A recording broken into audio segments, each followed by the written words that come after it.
ശരത്തും ആദില നൂറയും കൂടെ ഇങ്ങനെ ചർച്ച ചെയ്യുകയാണ്. ബിഗ് ബോസ് കഴിഞ്ഞാൽ അനുമോളൊക്കെ ആയിട്ട് കോൺടാക്റ്റ് കീപ്പ് ചെയ്യുമോ എന്ന്. ശരത്ത് പറയുന്നുണ്ട്, ഒരു കാരണവശാലും എനിക്ക് തോന്നുന്നില്ല അനുവൊക്കെ ആയിട്ട് ഞാൻ കോൺടാക്റ്റ് കീപ്പ് ചെയ്യുന്നത്. കാരണം അത്രമാത്രം അവൾ എന്നെ ഇപ്പോൾ ദ്രോഹിച്ചിട്ടുണ്ട്. അപ്പോൾ ആദില ചോദിക്കുന്നുണ്ട്, നിങ്ങളുടെ ഭാര്യയ്ക്ക് ഇനിയിപ്പം അനുമോളെ പിടിക്കുമോ? കാരണം ഇത്രയും നിങ്ങളെ ഉപദ്രവിച്ചതല്ലേ. അപ്പോൾ അപ്പാന് ശരത്ത് പറയുന്നുണ്ട്, അത് ശരിയാ, ഇനി എന്തായാലും ഭാര്യയ്ക്ക് ഇനി അവളോട് വലിയ മതിപ്പ് കാണത്തില്ല, അവളെ അത്രയ്ക്ക് ഇഷ്ടപ്പെടാൻ സാധ്യത കുറവാണെന്ന് ശരത്ത് പറയുന്നുണ്ട്. എൻ്റെ ഭാര്യയ്ക്ക് ഏറ്റവും ഇഷ്ടം അനുമോളയായിരുന്നു. ഇവിടെ ഉള്ളതിൽ അനുമോളയായിരുന്നു ഏറ്റവും കൂടുതൽ ഇഷ്ടം. അതായത് പ്രഡിക്ഷൻ ലിസ്റ്റൊക്കെ കണ്ടിട്ട് പറഞ്ഞതിൽ ഏറ്റവും കൂടുതൽ ഇഷ്ടം അനുമോളയായിരുന്നു. അതുകൊണ്ട് തന്നെ അനുമോളുടെ അടുത്ത് കൂടുതൽ ബന്ധം ഇവിടെ ഉണ്ടാക്കണം എന്നോർത്ത് തന്നെയാണ് ഞാൻ വന്നത്. കൂടുതൽ മിണ്ടണം, ഇവിടെ കൂടുതൽ സ്കിറ്റുകൾ കളിക്കണം, നല്ല പരിചയം സ്ഥാപിക്കണം എന്നോർത്തൊക്കെ തന്നെ വന്നത്. പക്ഷേ ഇങ്ങനെ ഒരു അവസ്ഥയിലേക്ക് എത്തിപ്പെടുമെന്ന് വിചാരിച്ചതേ ഇല്ല എന്ന് ശരത്ത് അവിടെ നിന്ന് പറയുന്നുണ്ട്. കൂടുതൽ നെവിൻ്റെയൊക്കെ കാര്യം പറയുന്നുണ്ട്. നെവിനും എനിക്ക് വലിയ താല്പര്യമില്ല, എന്നാലും അകലെയൊക്കെ വെച്ച് കണ്ടു കഴിഞ്ഞാൽ കുഴപ്പമൊന്നുമില്ല. പക്ഷേ വീട്ടിലേക്കൊന്നും വിളിക്കാൻ എനിക്ക് വലിയ താല്പര്യമൊന്നുമില്ല എന്ന് പറയുന്നു.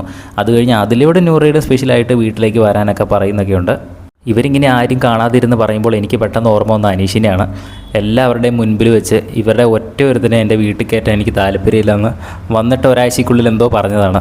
പക്ഷേ അത് കഴിഞ്ഞ് അടുത്ത ആഴ്ച ആയപ്പോഴത്തേനും ഞങ്ങളെല്ലാവരും അനീഷിൻ്റെ വീട്ടിലേക്ക് വരും, അനീഷിൻ്റെ നാട് ഞങ്ങൾക്ക് അറിയണം എന്നൊക്കെ അനീഷിനോട് പോയി പറയുന്നത് നമ്മൾ കേട്ടതാണ്. എന്തായാലും ശരത്ത് ഈ പറഞ്ഞ ഡയലോഗൊക്കെ കഴിഞ്ഞിട്ടാണ് അനുമായിട്ട് വലിയൊരു പ്രശ്നം ഉണ്ടാകുന്നത്. എന്തായാലും ലൈവിൽ അത് കഴിയുമ്പോൾ തന്നെ നമ്മൾ അപ്ഡേറ്റ് ചെയ്യുന്നതായിരിക്കും. അതൊക്കെ കാണുന്നതിനായിട്ട് നമ്മുടെ ചാനലൊന്ന് സബ്സ്ക്രൈബ് ചെയ്യുക.